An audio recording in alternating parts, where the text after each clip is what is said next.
Acho que antes de nós iniciarmos, eu acho que é importante, nós recebemos diversas perguntas e um pedido.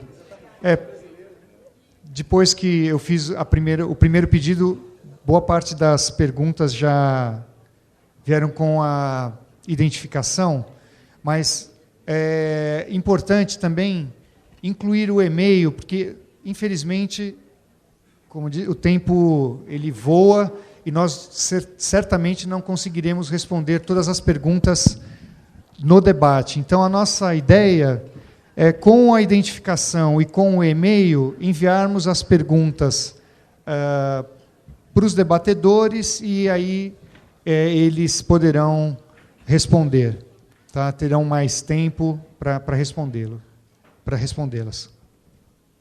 Pode ir adiante, Alexandre, com a apresentação. O Alexandre vai apresentar agora o termo de referência para a segunda parte da nossa discussão.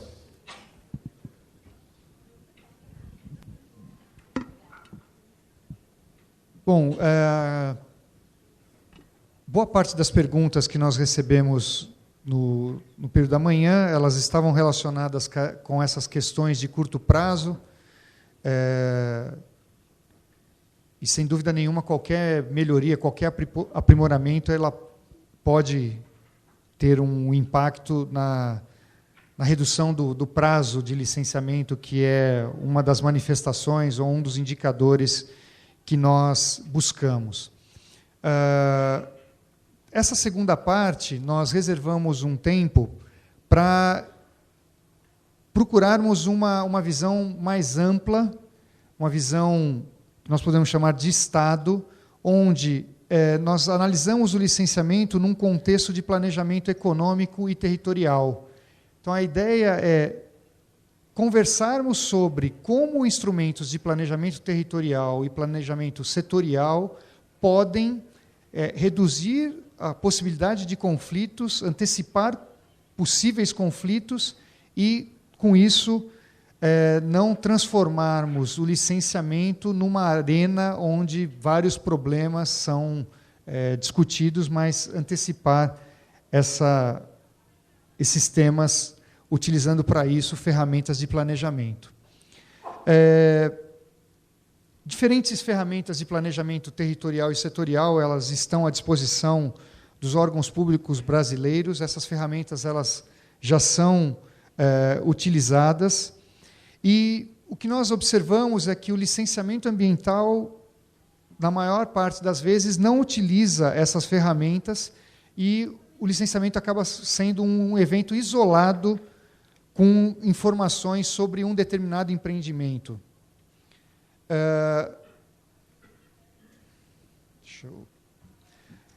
As ferramentas de planejamento do setor elétrico, elas já incorporam as variáveis ambientais e territoriais.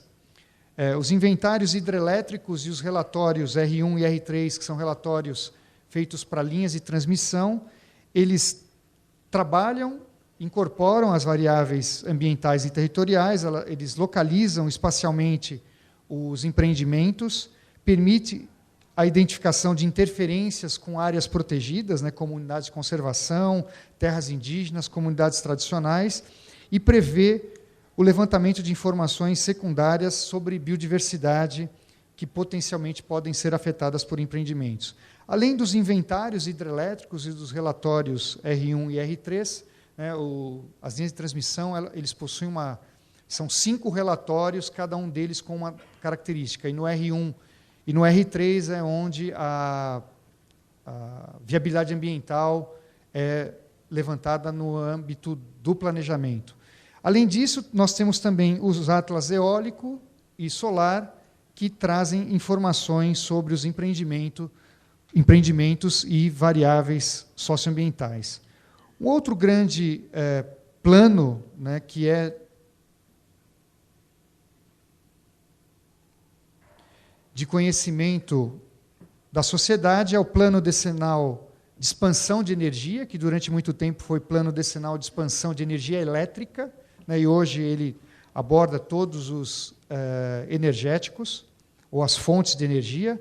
é um documento informativo, isso é a definição do próprio PDE, um documento informativo voltado para a sociedade, com uma indicação, né, e não determinação das perspectivas de expansão futura do setor de energia. Apesar de não se tratar de um documento determinativo, ou seja, que define quais são as fontes que serão desenvolvidas e que serão os empreendimentos que serão implantados, eles permitem, né, desencadear uma série de procedimentos que antecipem discussões que hoje são conduzidas no licenciamento ambiental. A proposta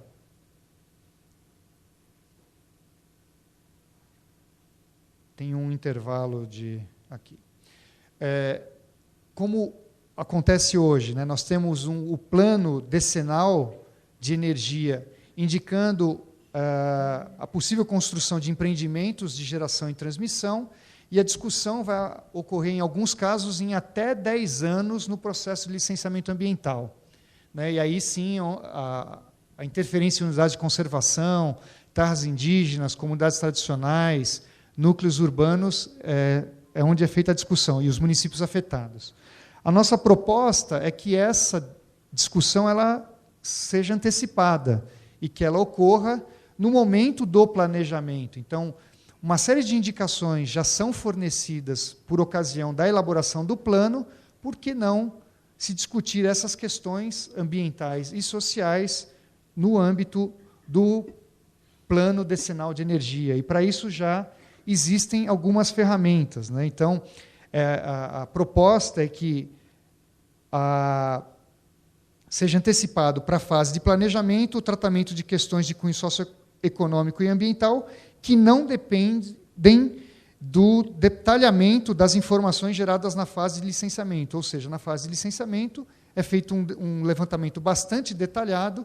A ideia é que essa discussão ocorra num momento onde as informações ainda são numa escala maior, né? E, para isso, nós já dispomos de algumas ferramentas de planejamento territorial, onde essa discussão associada ao planejamento setorial pudesse ser conduzida. E, para isso, nós temos o zoneamento ecológico-econômico, avaliação ambiental estratégica, avaliação ambiental integrada, os planos diretores de recursos hídricos, os planos de gestão de regiões hidrográficas e os planos de bacia. E só para nós entendermos o papel de cada uma dessas ferramentas de planejamento territorial,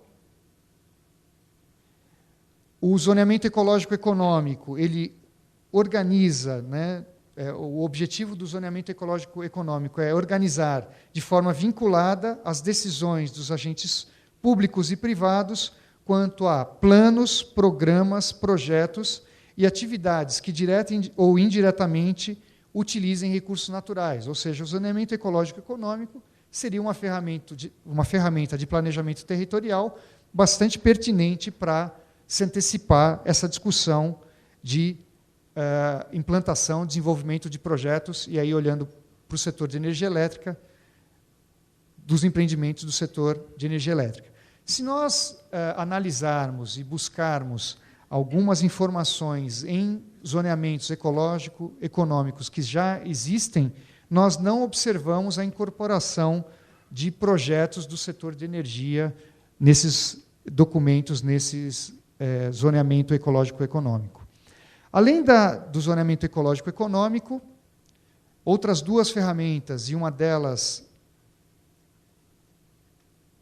tratada no projeto de lei, é a avaliação ambiental estratégica, cujo objetivo é identificar os impactos ambientais e alternativas que minimizem, na implantação de políticas e projetos governamentais, os impactos sobre o meio ambiente e sobre a sociedade. E a avaliação ambiental integrada, ela identifica e analisa os efeitos sinérgicos e cumulativos resultantes dos impactos ambientais ocasionados por um conjunto de empreendimentos. Então, aqui tem uma diferença que, para algumas pessoas, ela pode ser sutil. A avaliação ambiental estratégica, ela avalia as questões sociais e ambientais de políticas, planos e programas. E a avaliação ambiental integrada avalia um conjunto de empreendimentos. Então, normalmente, a avaliação ambiental integrada está associada a um inventário de fontes de energia, por exemplo, o inventário de hidrelétricas. Bom, quais seriam os benefícios, e até um dos comentários que nós recebemos está muito nessa linha, da adoção de uma abordagem abrangente durante o planejamento da expansão da oferta e da transmissão de eletricidade. Uma delas, um dos benefícios, ou o primeiro benefício, seria o licenciamento ambiental integrado, que está contemplado ou seja, o licenciamento de mais de um empreendimento, que está contemplado, que está previsto no projeto de lei 3729, a formação de corredores prioritários para empreendimentos lineares, ou seja, qualquer país, ou uma boa parte dos países, eles já trazem essa previsão de corredores, né? Países da Europa, da América do Norte, em viagens, você observa, ao lado do rio, tem uma estrada, tem uma ferrovia, tem uma linha de transmissão, um gasoduto, quer dizer, todos os projetos lineares têm um corredor, esse corredor pode ser licenciado, o impacto é o mesmo ou muito próximo, pouco diferente, se ele for tratado de forma individual. Melhor aplicação dos recursos oriundos de compensação ambiental, ou seja, a compensação ambiental poderia ser tratada de uma forma unificada, né, e, com isso, as unidades de conservação teriam mais recursos para a sua proteção. Antecipação da discussão sobre implicações socioeconômicas e ambientais de um conjunto de projetos de infraestrutura, permitindo que o licenciamento ele concentre-se nos impactos de cada empreendimento, né, ou seja, o tratamento de corredores, de projetos agrupados, se daria num nível, e depois o licenciamento se encarregaria dos impactos associados a cada um dos empreendimentos. Isso permitiria também a otimização da disposição locacional dos empreendimentos, ou seja, se nós analisamos de uma forma mais ampla, essa análise permitiria essa otimização da localização dos empreendimentos, né, algo que o professor Evandro até comentou no primeiro bloco, e traria maior segurança jurídica para os empreendedores e para as instituições envolvidas no licenciamento, porque deixaria de olhar um empreendimento específico e passaria a olhar para um conjunto de empreendimentos. Bom,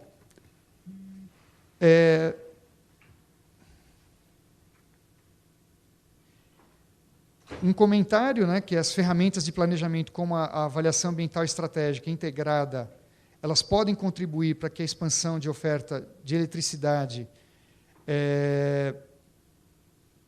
se dê de uma forma sistêmica, permitindo a identificação e oportunidade de otimização do aproveitamento de recursos naturais para geração e transmissão de eletricidade. E o comentário mais importante é o que vem a seguir, quer dizer, essa perspectiva ela desafia os modelos que nós temos atualmente, tanto de planejamento energético como de licenciamento ambiental, pois demandaria uma integração entre os agentes públicos responsáveis. E esse tem sido um grande desafio, que é reunir agentes públicos que são responsáveis tanto por projetos de infraestrutura como pelo licenciamento ambiental, né? E aí nós não estamos falando única e exclusivamente do IBAMA, mas de todos os órgãos ambientais que nós temos no país. Quais são as contribuições que o projeto de lei 3729 traz? O primeiro, no artigo 22, né, do projeto de lei, que empreendimentos localizados na mesma área de influência possam ter um estudo ambiental para o conjunto dos empreendimentos, né? Isso não era previsto, a lei prevê isso, você ter um único licenciamento para um conjunto de empreendimentos. Outro avanço seria na direção de poder utilizar o mesmo diagnóstico ambiental para um outro licenciamento ambiental, ou seja, se a atividade ou empreendimento está na mesma área de influência de outro que já foi licenciado, ele poderia utilizar o mesmo diagnóstico.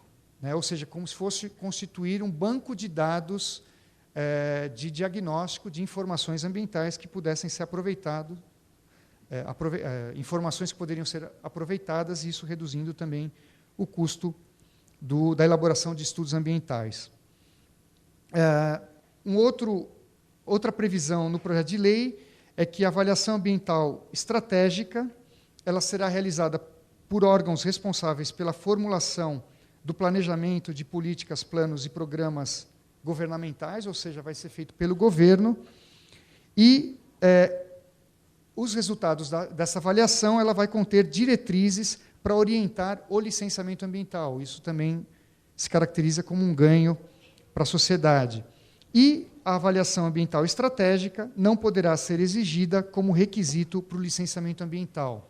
Hoje, vários dos empreendimentos, depois que estão com o seu processo de licenciamento ambiental estabelecido, vem uma exigência solicitando que a avaliação ambiental integrada, nesse caso, seja elaborada, ou seja, o empreendimento já está na fase de discussão da sua viabilidade ambiental e está se voltando, dando vários passos no sentido contrário, no sentido de discutir planejamento territorial, né? Então, não é o momento oportuno. O oportuno é de se discutir antecipadamente essas questões relacionadas ao planejamento territorial. Então, o PL 3729, ele contribui para aumentar a eficiência do licenciamento ambiental a partir do momento que ele permite que o planejamento territorial ele seja incorporado no licenciamento, mas que desejável em etapas anteriores ao processo de licenciamento de empreendimentos específicos. E aí, seguramente, essa será uma pergunta para o procurador Sérgio, procurador da República, com relação à segurança jurídica, uma vez que o projeto de lei ele trata de avaliação ambiental estratégica, né, ele cita, e não da avaliação ambiental integrada, que é o documento que vem sendo exigido nos processos de licenciamento, principalmente de hidrelétricas. Bom, o licenciamento ambiental, né, como eu já comentei, não é a fase adequada para a elaboração de estudos de planejamento territorial. Então, o desejável, e como nós mostramos aqui, essa discussão do planejamento ela ocorra de uma forma antecipada, e o projeto de lei ele deveria ser mais claro e preciso quanto à inexigibilidade de estudos com perfil de planejamento, e não citando especificamente apenas um estudo específico de planejamento, porque, se não for a avaliação ambiental estratégica, a exigência vai ser o zoneamento ecológico-econômico, ou então a avaliação ambiental integrada, quer dizer, que são, no limite, instrumentos, ferramentas de planejamento. E, com isso, eu concluo, ficam as propostas, e nós já passamos imediatamente para a nossa conversa. Só 2 registros. No crachá que vocês receberam, é uma inovação. Assim que terminar o evento, tem um QR Code aqui atrás. Vocês terão a oportunidade de terem acesso a essa apresentação, e nós pedimos também, junto com ele, vem a avaliação do empreendimento. Então, do empreendimento... O cara está dormindo, sonhando, né, com o empreendimento. Não, do evento. Não é do empreendimento. Do evento. Então, vocês terão a oportunidade de nos ajudar a melhorar, a aprimorarmos os eventos que nós organizamos no Instituto. E um rápido registro, no Instituto nós somos um time bastante pequeno, né? Então, fica fácil e praticamente todos nós nos envolvemos diretamente na organização do evento. Então, eu queria agradecer os meus colegas do Instituto e fazer 2 registros, que são pessoas que estiveram mais envolvidas. Esse conforto, as questões dos detalhes, foi algo que a Melissa ficou responsável, então, agradecimentos à Melissa, e essa parte técnica ao Felipe e à Amanda, que tiveram um envolvimento maior na elaboração. Muito obrigado, e aí nós vamos para a nossa conversa aqui.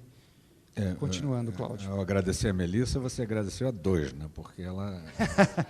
Quem encontrou a Melissa... Trabalho dobrado. Trabalhou dobrado. Né? Vamos às perguntas, mas eu queria só fazer uma ressalva, já que a gente já está com bastante intimidade aqui, entre os debatedores, entre a plateia, eu posso pedir. A gente tem um monte de perguntas, então que as respostas tentem ser o mais breve possível, para a gente cobrir o maior número de assuntos, né? E eu vou começar por uma primeira provocação que o Alexandre fez nesse tema de referência, que é saber como o IBAMA veria a possibilidade do licenciamento ambiental ser contemplado em conjunto com o planejamento do empreendimento. Se o IBAMA gostaria de fazer isso, poderia fazer isso, como teria que se aparelhar e de que forma você vê isso seria eventualmente possível? Setorial. Setorial. Bom, vamos lá. Tem, acho que mais ou menos um mês, a gente teve um evento lá no MME de linha de transmissão, e eu fiz uma fala que metade da plateia queria me matar e a outra metade praticamente aplaudiu de pé. Então, eu ainda não sei. Assim, do ponto de vista do IBAMA, a gente licenciar corredor, quanto mais a gente unificar processos de licenciamento, para mim não interessa se é empresa A, B, C ou D, qual foi o leilão, quem que vai construir. Para mim, o que interessa vai ter um empreendimento, tem um impacto, como é que eu vou mitigar, o que não dá para mitigar, como é que eu vou compensar. Quem que vai ser a figura ali, né, o CNPJ responsável, para a gente é indiferente. Então, é muito mais fácil eu analisar um único processo de licenciamento com todo o impacto junto do corredor como um todo, sejam lá quantas linhas vão caber lá, do que eu licenciar picado. E do ponto de vista, isso é do ponto de vista administrativo, tá? Do ponto de vista ambiental, é muito melhor também. Você não tem, às vezes a gente tem casos lá de propriedade que tem 3, 4 linhas passando, o cara já tem sua poligonal ali toda recortada, um monte de áreas inviabilizadas, e o preço da terra dele vai lá embaixo. E é justo ele não querer, só que ele não tem essa escolha. Então, além disso, diminui efeito de borda, diminui impacto em APP, diminui fragmentação de remanescentes de vegetação. Então, para a gente, é muito melhor. Além do ganho administrativo, a gente vislumbra um ganho ambiental. Só o que acontece? Isso não está na conta do IBAMA fazer. Não é uma decisão que cabe ao órgão licenciador tomar, mas sim ao setor e à regulação. E o que acontece também? Em geral, essas linhas elas vêm em tempos diferentes. E aí, o cara que já tem o traçado dele ali, ele não quer o concorrente passando do lado dele. Ele quer passar longe. Porque aí é gestão ambiental unificada, é o risco, é a manutenção, que eles teriam que conversar para ter junto. E essa conversa não existe. Então, é mais fácil abrir um outro processo de licenciamento ambiental separado com um novo traçado. Só aproveitando, Larissa, você poderia comentar qual esse talvez seja o motivo do aplauso, o motivo da morte, do desejo de morte? Quando eu falei que isso não estava na conta do órgão ambiental, que isso tinha que partir do setor e da regulação, foi isso. Alguns empreendedores ficaram loucos comigo, e o pessoal da regulação do setor também não gostou. Falou, você está me colocando aí mais uma atribuição para eu fazer? Mas é verdade, isso. O licenciamento ambiental ele não é um instrumento de gestão territorial, nem de gestão energética, nem de matriz energética. A gente está ali para licenciar o empreendimento. Essa decisão ela tem que ser tomada lá atrás. E aí a gente vem na raiz de toda essa discussão. Eu acho lindo. Todo mundo fala avaliação ambiental estratégica. Vamos fazer. Falo, vamos. Não é no licenciamento. Eu tenho certeza que tem que ser feita. Quem vai fazer? Quem é o órgão responsável por fazer? É só o órgão ambiental? Não. Cabe um papel ao IBAMA? Sim, a diretoria de licenciamento ambiental eu não vislumbro atribuição para isso. E aí a gente tem assim, eu chamo de mico, tem umas coisas que eu não entendo como é que prosperaram. A gente teve Tapajós. Quantos anos e quantos inventários foram feitos sobre Tapajós? Ninguém ali viu que ia ter que desafetar uma terra indígena? Eu não acredito que ninguém tenha visto. Aí o que acontece? Não, vamos levando o problema, chegar lá na frente, a gente dá um jeito de resolver isso aí. Como eu já citei, linha de transmissão Manaus-Boa Vista. passar no meio de uma terra indígena de uma extensão absurda, cujo histórico é horroroso. A gente teve um massacre, quase dizimou a população indígena. Os indígenas não aceitam contato com o homem branco. Como é que a gente ia fazer um processo de licenciamento ambiental que tinha que ter a consulta com os indígenas? Ninguém pensou nisso quando fez o inventário? Não é possível contornar, é o único traçado possível? É o único traçado possível. Se ele não existir, como é que a gente vai suprir a demanda energética do norte? A gente não tem. E aí cai de novo uma questão estratégica de governo, de diretriz, de matriz energética para o licenciamento resolver. Não é o palco correto. Eu acho que o planejamento, sim, tem que antecipar isso. O viés ambiental ele tem que ser analisado e levado em consideração, mas o local disso ser discutido, concordo plenamente que não é no licenciamento ambiental. E aí, voltando à sua pergunta, com relação a integrar, né, empreendimentos, estudos, a gente já vem fazendo isso. Quando é possível, quando a gente tem essa abertura do setor ou do empreendedor, a gente já faz. Eu gosto muito de citar o exemplo dos blocos de petróleo na Foz do Amazonas, na margem equatorial, que a gente fez um estudo ambiental conjunto. Queiroz Galvão, Total e BP, as três apresentaram o mesmo estudo, porque a área era a mesma. E aí eu analisei uma única vez. Então, traz ganho ambiental e traz ganho administrativo. A gente tem feito isso, quanto mais a gente consegue, quanto mais abertura a gente tem, a gente consegue unificar processos, projetos e estudos. Aí agora eu vou te dar um exemplo de como isso não está funcionando. A gente teve o último leilão das térmicas, a agência reguladora impôs que, para se candidatar ao leilão, tinha que ter licença prévia. Perguntaram para o órgão licenciador se ele conseguia licenciar tudo isso antes do leilão? Para mim, não perguntaram. Tenho certeza que para os estados também não. Aí eu recebi empreendedores lá, numa segunda-feira, falando assim para mim, olha, eu estou precisando de uma licença prévia aí até sexta. Quanto tempo demora para você fazer uma para mim? Eu falei assim, pelo menos 1 ano. O cara quase caiu para trás. Falou assim, não, mas o leilão é semana que vem, eu preciso disso agora. Eu falei assim, eu sei, eu sinto muito, mas aqui eu não tenho como te dar uma licença, né? Não é assim que funciona. Expliquei todo o rito para ele. Aí o cara quase desmaiou. Falou assim, não, mas como é que eu vou falar isso para o presidente da empresa? A gente precisa entrar nesse leilão. Eu falei assim, eu sei, mas você tinha que ter batido aqui na minha porta 1 ano, pelo menos. Pede para ele fazer o curso de licenciamento do Instituto, que ele vai entender que não é assim, né, que a coisa acontece. E aí, só para fechar, as térmicas, você pediu para ser breve, gente, eu falo muito, eu adoro falar de licenciamento, então eu me empolgo. Aí, retomando as térmicas, a gente tem, numa mesma região do Pará, um conjunto de 7 térmicas. Aí eu tenho 3 com pedidos de delegação e o restante lá no IBAMA, e é tudo numa mesma área, cada um com empreendedor. A gente tentou chamar todo mundo e chamar o órgão estadual, falar, vamos fazer um estudo macro, todo mundo? Não teve sequer conversa. Fala assim, não, eu vou fazer o meu, ele faz o dele, eu não quero saber. Então, assim, a gente tenta ainda resolver pensando no nosso ganho administrativo e no ganho ambiental, mas o setor não se regula para tal. Perfeito. Sérgio? Eu, ainda até porque você mencionou meu nome, né, eu acho assim, hoje, a forma como está regulado o licenciamento ambiental, realmente ela não é a melhor, né? Você, empreendimento por empreendimento,